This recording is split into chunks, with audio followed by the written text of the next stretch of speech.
दुनिया में 57 इस्लामिक देश हैं, लेकिन अगर आप न्यूज देखें तो बार बार एक ही नाम सामने आता है, ईरान। क्यों दुनिया की सबसे बड़ी सुपर पावर यूनाइटेड स्टेट्स और मध्य पूर्व का सबसे ताकतवर देश इजराइल लगातार इसी एक मुल्क के पीछे पड़े हुए हैं? क्या वजह है कि पिछले कई दशकों से तनाव, धमकियां, प्रतिबंध और छुपे हुए हमले इसी एक देश के इर्द गिर्द घूमते हैं? इस सवाल का जवाब आज की खबरों में नहीं, बल्कि इतिहास के पन्नों में छुपा हुआ है। कहानी शुरू होती है वर्ल्ड वॉर II के द्वार से। उस समय दुनिया दो हिस्सों में बंट चुकी थी।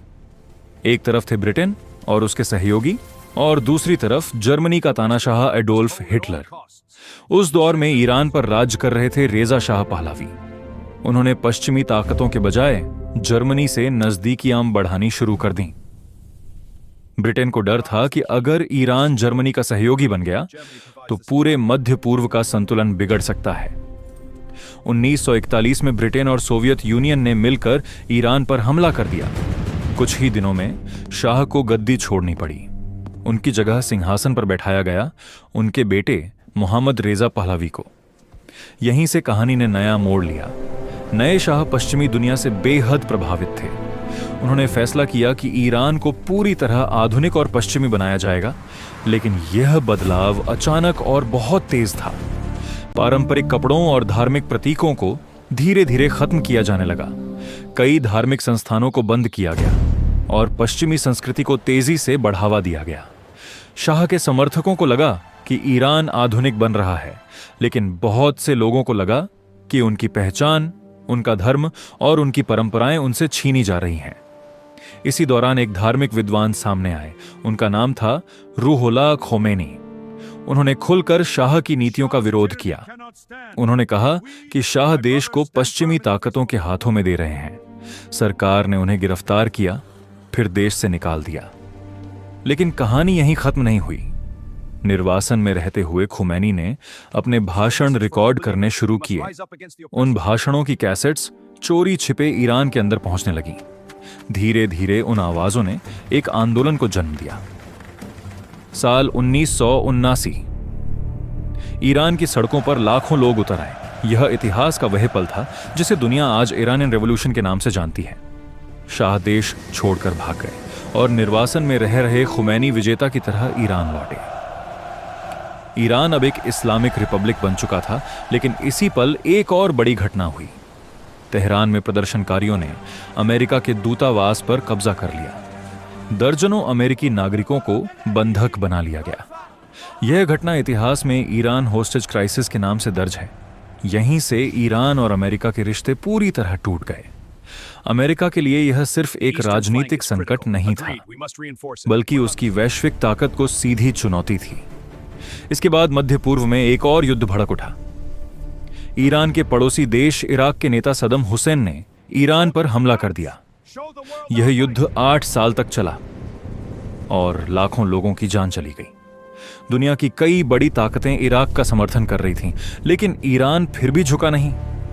युद्ध खत्म हुआ, लेकिन दुश्मनी नहीं। समय बीतता गया और एक नया डर दुनिया में फैलने लगा। क्या ईरान परमाणु हथियार बना रहा है? परमाणु तकनीक का मतलब सिर्फ ऊर्जा नहीं, बल्कि एटम बम भी हो सकता है। यही वह बिंदु था जहां अमेरिका और इजराइल सबसे ज्यादा चिंतित हो गए। इजराइल का मानना था कि अगर ईरान के पास परमाणु हथियार आ गए तो पूरे मध्य पूर्व का संतुलन बदल जाएगा। अमेरिका ने भी इसी डर के आधार पर ईरान पर सख्त आर्थिक प्रतिबंध लगा दिए। इन प्रतिबंधों ने ईरान की अर्थव्यवस्था को बुरी तरह प्रभावित किया। तेल से समृद्ध देश होने के बावजूद ईरान को अपने ही संसाधन बेचने में मुश्किल होने लगी। फिर 2015 में एक बड़ी कूटनीतिक कोशिश हुई। ईरान और कई विश्व शक्तियों के बीच एक समझौता हुआ, जिसे दुनिया joint comprehensive plan of action के नाम से जानती है। इस समझौते के तहत ईरान ने अपने परमाणु कार्यक्रम को सीमित करने की बात मानी और बदले में प्रतिबंध हटाने की उम्मीद की। कुछ साल तक लगा कि शायद तनाव कम हो जाएगा, लेकिन फिर अमेरिका में सत्ता बदली और नए राष्ट्रपति डोनाल्ड ट्रंप ने इस समझौते को खत्म कर दिया।